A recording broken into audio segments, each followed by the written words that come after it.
SEO. SEO. SEO. So, hey, this is Erica. Good day, good day, good day. I am so glad to be here with you today. I'm super excited to talk about the topic today because it's a word that is really interesting. It's called commercial intent. Commercial intent.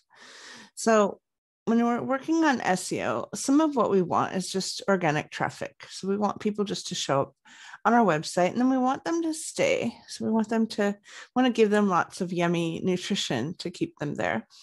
So in the previous episode, I talked a little bit about quantity of content and how important that is.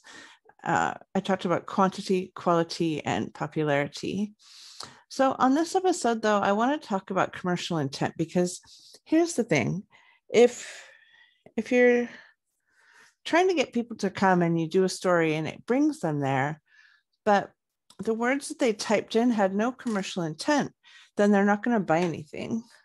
So just to share kind of super clear, easy definition of commercial intent versus not commercial intent.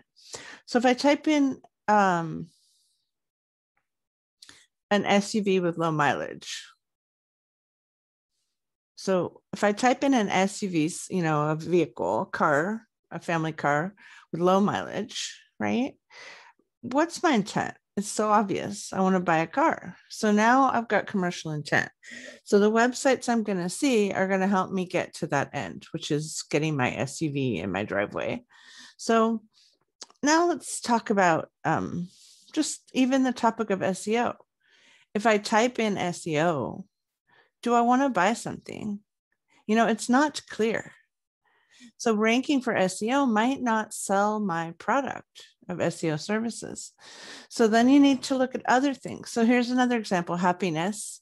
Happiness is a crazy one. I've written about happiness for years, but a lot of people type that in, but don't actually feel like buying something. So let's just take a difficult one like happiness, because that's so obscure. And most people just want to kind of get a little nice hit. They want to get some information, but they may or may not want to buy anything. So if you wanted to sell a book on happiness, you could do a blog of the 25 best books on happiness. So people like seeing the best of, or best 12 books on happiness, or best 12 podcasts on happiness. Now, books would be, if you're trying to sell a book, then I think books on happiness would be a better thing to rank for, because someone who types in a book on happiness might actually want to buy a book versus just the blank term. So for life coaching, when again, kind of, I know that a lot of people I hang out with are life coaches or healing experts. I have a lot of friends that are in those kinds of fields.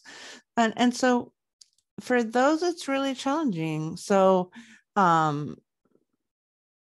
to get commercial intent for those kinds of terms, you might do, how do I hire a life coach? How do I hire the best coach? How do I find a business coach? How do I know if a business coach, these are really long-tailed keywords. So, but I think you're kind of getting the picture of commercial intent. So as you're going about your SEOing, as you're making your websites attract people, we'll talk in the next episode. I think I'll talk about audience focus. But for today, let's just talk about commercial intent and the value of commercial intent.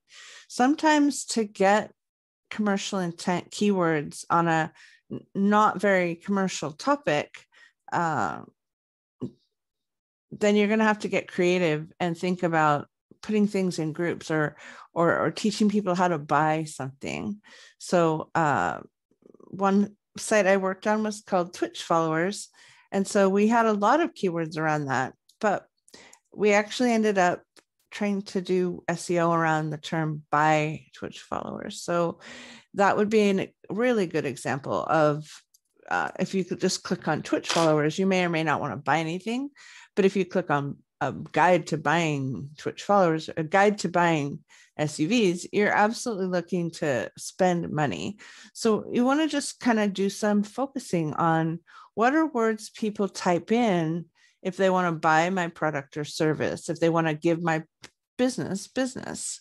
And really think about, what do clients type in when they're looking for you? And it may not be always perfectly obvious. And then once you make a list of keywords that have commercial intent, you can go to a free tool, and I do have a blog about free tools for keywords. And I'm going to recommend the free tool Keyword Surfer, which is a Chrome extension. It's free. And you want to look at, once you've chosen some keyword that have commercial intent, you need to make sure there are searches attached to them. So we'll talk a little bit more about that in upcoming episodes. But I want to just kind of like highlight that you want commercial intent with your keywords. Otherwise, people who come to your site for your SEO won't be interested in buying what you're selling. And so that's just your major highlight. Free tool I recommend today is Keyword Surfer. And stay tuned. I'm so excited to have you on my show. You've been very appreciated today for listening. It's called SEO Rank It Up with me, your host, Eric. That's all it takes. Yeah. SEO. SEO. Yeah. Crank it up. Your website gon' rank it up. More customers coming into ya. More money in your business flow. Crank it up. Your website gon' rank